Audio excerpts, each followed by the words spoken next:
இருக்குது அப்படின்னா நம்ம சுதந்திர இந்தியாவை வாழ்றோமா அப்படிங்கிற ஒரு சந்தேகம் வருது. விவசாயம் வந்து வாழ்க்கைக்கு அடிப்படை. வாழ்க்கையில நீங்க எதனாலும் தள்ளி போடலாம், உணவை தள்ளி போட முடியும்.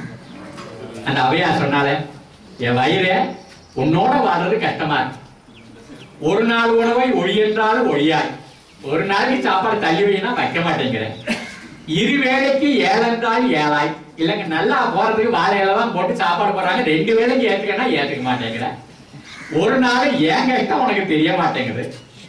இடும்பை கூறி என் வயிறு உன்னோடு வாழ்தல் அறிந்து ஆவையினால்தான் சொன்னா சுழன்றும் ஏற்பின்றது உலகம். இந்த வள்ளுவன் நான் எடுத்துக்கிட்டு அவன் சொன்னான், நீங்க எதனாலும் தள்ளி வைக்கலாம், உணவை தள்ளி வைக்க முடியாது. உணவு உற்பத்தி பண்ற அந்த ஏற்பு தான் உலகம் வந்து நிக்கணும். இல்லைன்னா இது வந்து என்ன பண்ணும், நோயில வாடும், பிடியில வாடும், பஞ்சத்துல வாடும். இந்த நாடு ஒண்ணும் இல்லாம போகும், மக்கள் இல்லாம போயிடுவாங்க. ஆனா அவ்வளவையும் நம்ம வந்து கணக்கில் எடுத்துக்கொள்ளாமல் நம்ம எங்கேயோ போயிட்டே இருக்கவே, நாம மட்டும் போகல. இப்ப அதான் பெரிய பிரச்சனை. இன்னைக்கு இந்த சுற்றுச்சூழல் குறித்த விழிப்புணர்வு வேணுங்கிறது உலகம் முழுதும் பேசப்படுகிறது.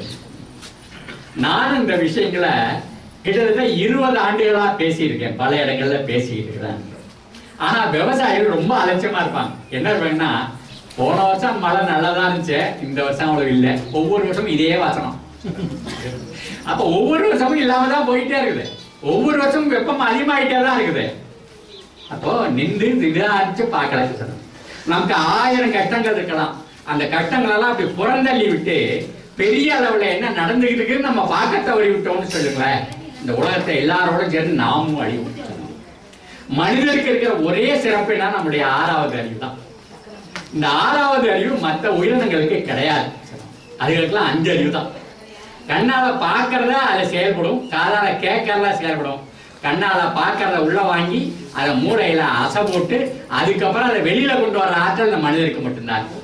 ஆனா மனிதர்கள் நினைச்சால் இந்த சுற்றுச்சூழலை மாற்றலாம்.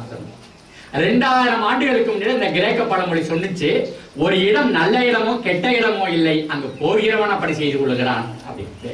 இன்னமும் இந்த பூமியை நமக்கு வாழ தகுந்த பூமியா மாற்ற முடியுமானா நம்மளால மாற்ற முடியும். அந்த நம்பிக்கையில தான் இது மாதிரி முகாம்கள் நடத்தப்படுகிறது. இதை அந்த நபார்டு நம்ம இந்த சரஸ்வதி அறிவியல் மையத்துக்கும் நம்ம நன்றி செலுத்த கடமைப்பட்டுக்கிறோம். இந்த செய்தியை நிறைய பேருக்கு கொண்டு வர்றதுக்கு அவ்வளவுக்காக சரவணன் வந்து உட்கார்ந்துருக்காரு. அதனால அகில இந்திய வானொலி நிலையத்துக்கு நம்ம சேர்த்து நம்ம நன்றி சொல்ல கடமைப்பட்டுக்கிறோம்.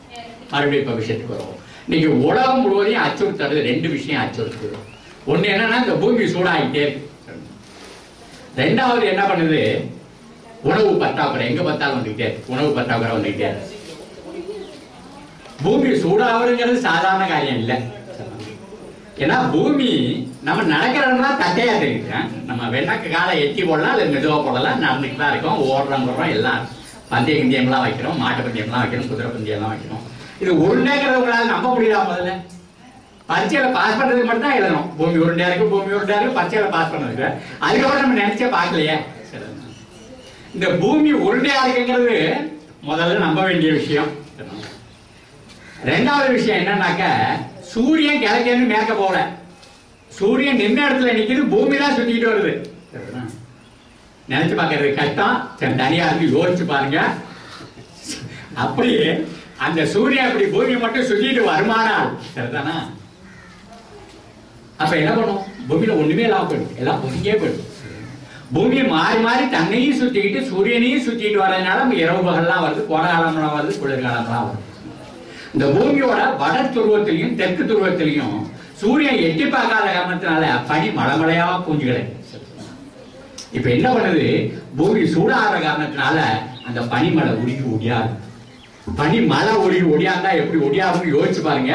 நம்ம இமயமலையில இருக்கிற பனி உருகி ஒடியாடுறதுனால தான் கங்கையில வெள்ளம் போகும். கங்கையில வெள்ளம் போகணும்னா இமயமலையில பனி உருகணும். இதுக்கு முன்னாடி என்ன நடந்ததுன்னா, கோடை காலத்துல பனி உருகும், கங்கையில தண்ணி வரும். ஆனா நம்மளோட அவங்களுக்கு விளைச்சல் அதிகம். நமக்கு குளிர்காலத்துல தான் மழை வருது, மழை பெஞ்சு மழையில மழை பெஞ்சு நம்ம ஆள தண்ணி வருது. குளிர்காலத்துல வெயில் கம்மியா இருக்கிறதுனால விளைச்சல் கம்மியா இருக்கு. அவனுக்கு கோடை காலத்துல தண்ணி வருது, அவன் நல்லா இருக்கான். ஆனா இப்ப என்ன சொன்னாங்கன்னா, குளிர்காலத்திலேயே இமயமலை பனி உருகி ஒடியாந்துக்கிட்டே இருக்கு.